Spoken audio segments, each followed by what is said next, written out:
Born in Kent, England in 1966, Ian Davenport is one of the most recognizable artists from his generation.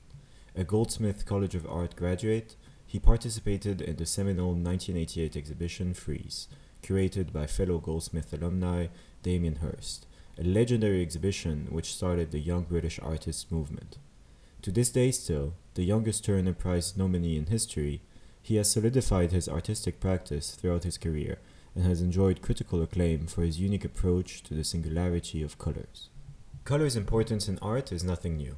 Ever since the major conceptual shift brought by the Impressionist movement, color has become less about fidelity and more about personality. Color is an unconscious form of expression. We can't physically pinpoint our enjoyment of a particular shade or palette, but we can feel the effect it has on us. Artists like Wassily Kandinsky have channeled this expression in their paintings to evoke certain sensations. Kandinsky being afflicted with synesthesia, colors had a profound impact on his work, which led to the publication of his defining book, On the Spiritual in Art, which serves as a guide to the manifestation of the unconscious in artistic practice. Yves Klein is another example that jumps to mind when talking about color in art. The international Klein blue pigment has become his trademark, both literally and figuratively. Yves Klein disregarded all of the other conceptual elements that make up an artwork, and simply focused on a single chromatic shade. With Yves Klein blue, the color became the art. The artist I would most closely associate with Ian Davenport would be Joseph Albers, who dedicated much of his life to theorizing color. In 1963, he published a formidable Interaction of Color, in which he suggests that color should be studied via experience. He sees color as something deceitful. The same exact shade will appear completely different depending on the palette around it.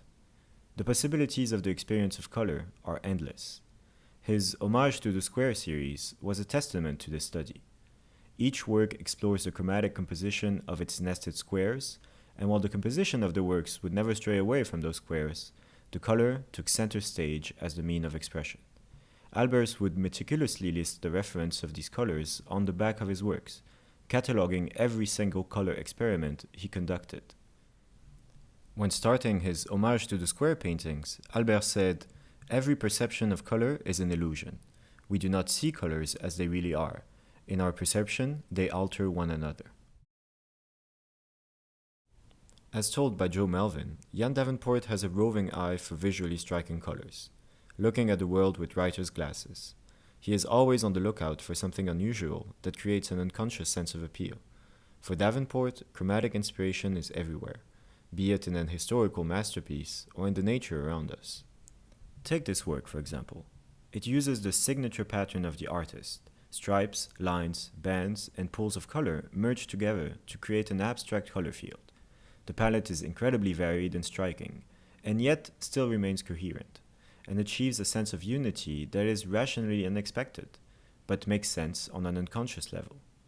This work is titled La Cra, Harvest, after Van Gogh, and is a chromatic homage to Van Gogh's masterpiece, The Harvest.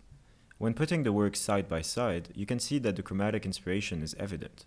It's as if Davenport had rebelliously stripped the work of its paint and rearranged it in monochromatic stripes, completely disregarding form and only keeping a singular dimension of the work intact, the dimension of color. And while rebellion can be attributed to the approach, an aura of respect radiates from the work, respect for the masterful color choices made by Van Gogh more than a century ago. This is the approach that makes Davenport a unique type of colorist. Whereas Joseph Albers was an innovator and an experimenter, Davenport is a thief. This does not discredit Davenport's work in any way. If anything, this approach is a great way for us to understand our relation to color more. By stripping down the form of known things, such as a Van Gogh painting, and only leaving the color to be viewed, we get a much deeper view into our own subconscious. It makes us question our relation to colors. Do we enjoy this field of colors? How much do the colors impact our enjoyment compared to other concepts like form? Do I feel like something is missing? Or do I feel like there is more enjoyment in the simplicity of the color palette? I find this questioning of color personally fascinating, and it is an approach that creates some visually striking and memorable works, while still leaving room to question my enjoyment. It boils down the experience of art into something of endless depth, and yet comforting simplicity.